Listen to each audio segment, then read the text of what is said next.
৭১-এর card কিন্তু expire হয়ে গেছে, এটা তো দেখেছেন। আর কত এই ব্লেম গেম খেলতে খেলতে একটা সরকার ১৭ বছরের পাতাতাড়ি দিয়ে গুটিয়ে চলে গিয়েছে। তো এটা আর আমি বলতে চাই না।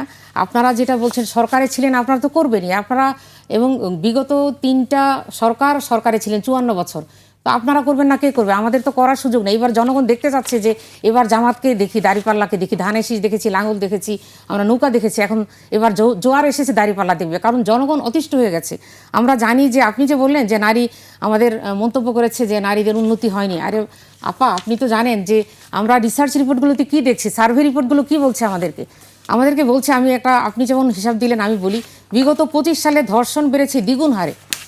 বিদায়ী বছর ছিল নারী ও কন্যা শিশু নির্যাতনের বছর। এবং আপনি কোনটা দেখবেন? আপনার তো সার্ভে রিপোর্টগুলো সামনে আসতে হবে।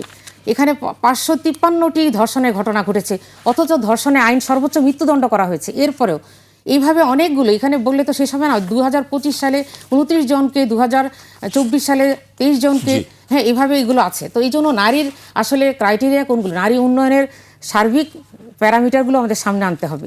সেই জন্য এই কথাটা স্বীকার করতে হবে যে নারীরা সবচেয়ে খারাপ অবস্থায় আছে বিগত সময় থেকে।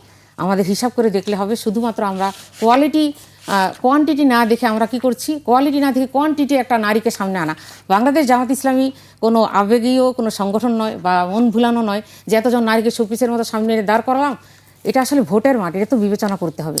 এবং আমরা জানি যে একটা 24-এর পরে একটা এমন একটা ভোটের সামনে একটা আনন্দ উদযাপন করবে সবাই, আমরা আশা করছি, যদিও আমরা এখনও লেভেল প্লেইং ফিল্ড দেখিনি। কিন্তু এখানে নারীরা আপনার সবার আগে দেখবে যে আমাদের জন্য কারা কাজ করছে। তারা সরকারে না গিয়ে যদি আমাদের উপর এতটা টর্চার হচ্ছে, আমরা free and fair credible election চাই, অথচ আমরা ফিল্ডের মধ্যে সমস্ত অপতৎপরতা চালিয়ে যাচ্ছি, ষড়যন্ত্র চালিয়ে যাচ্ছি।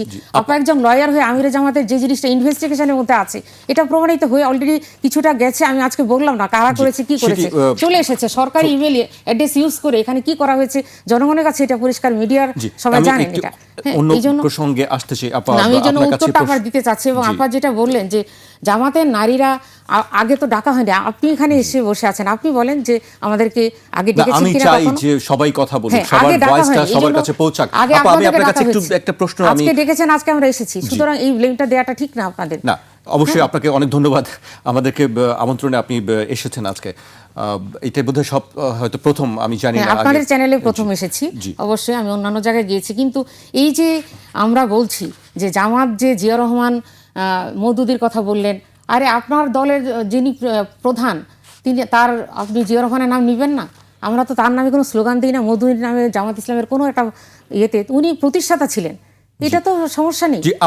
কিন্তু আমরা তো আপনাদের স্লোগান সর্বস্ব দল না যে তার নামে কোনো একটা স্লোগান কখনো দেওয়া হয়েছে এই বাংলাদেশে। আপনি একটি জিনিস বলছেন, বা জামায়াত ইসলামের পক্ষ থেকে বেশ কয়েকদিন ধরে বলা হচ্ছে যে জামায়াতের নারী কর্মীদের উপরে বিভিন্ন জায়গায় হামলার হচ্ছে, হেনস্থা করা হচ্ছে, এই অভিযোগটি আপনি করেছেন, আমরাও দেখছি বিভিন্ন খবর বা মিডিয়াতে সংবাদ দেখছি।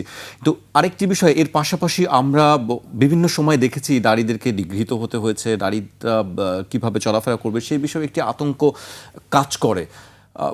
আপনি নিশ্চয়ই সিকিউরিটির বিষয়টি কাজ করে, বিভিন্ন জায়গায় তাদেরকে হেনস্থাও হতে হয়েছে, আমরা দেখেছি।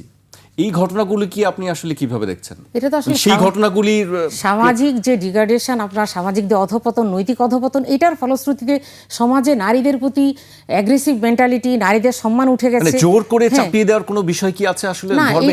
এটার সাথে এটা রিলেটেড না, জোর করে চাপিয়ে দেওয়ার তো প্রশ্নটা। আপনি সামাজিক যে অবক্ষয়ের স্বরূপ দেখতে পেয়েছেন, যে নারীদের উপরে হামলা আগেও যেগুলো হয়েছে, কিন্তু এখন তো আমি মনে করি নির্বাচনকে সামনে রেখে একদম পাগল হয়ে গেছে। মানে তারা বাই হুক অর ক্রুক যেভাবে হোক ক্ষমতায় যেতে হবে, এমন একটা অ্যাটিচিউড দেখা যাচ্ছে।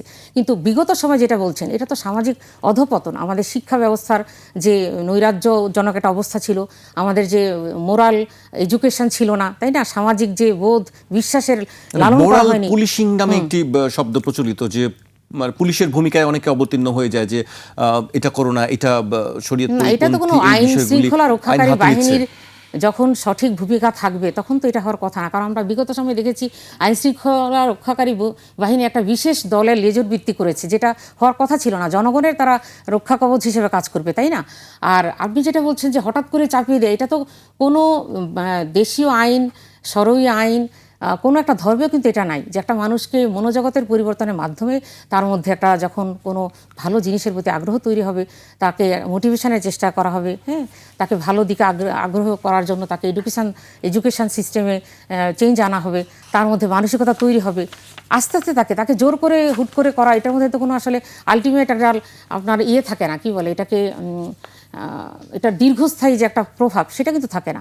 আর ইসলামের কথা যেটা আমরা জানি যে আল্লাহ রাসূল 23 বছরের জিন্দিগিতে 13 বছর তিনি কিন্তু কাজ করেছেন, বাধার সম্মুখীন হয়েছেন, কিন্তু পরবর্তী যখন ইসলামী রাষ্ট্র স্টেট কায়েম হয়েছে, জনগণ যখন অ্যাকসেপ্ট করেছে, একটা জিনিস আপনি দেখেন, আমি শুধু বলবো যে একেবারে সংক্ষেপে শেষ পর্যায়ে চলে এসেছি আমরা। আল্লাহর না, যেহেতু সবাই সরই আইনটা নিয়ে খুব ভয় পাচ্ছেন বা ভয় পাওয়ানো হচ্ছে, কিন্তু একটা দেখেন যে আমরা সুন্নাহকে ফলো করবো, তাই না? অ্যাজ এ মুসলিম, আপনি আমি সবাই মুসলিম।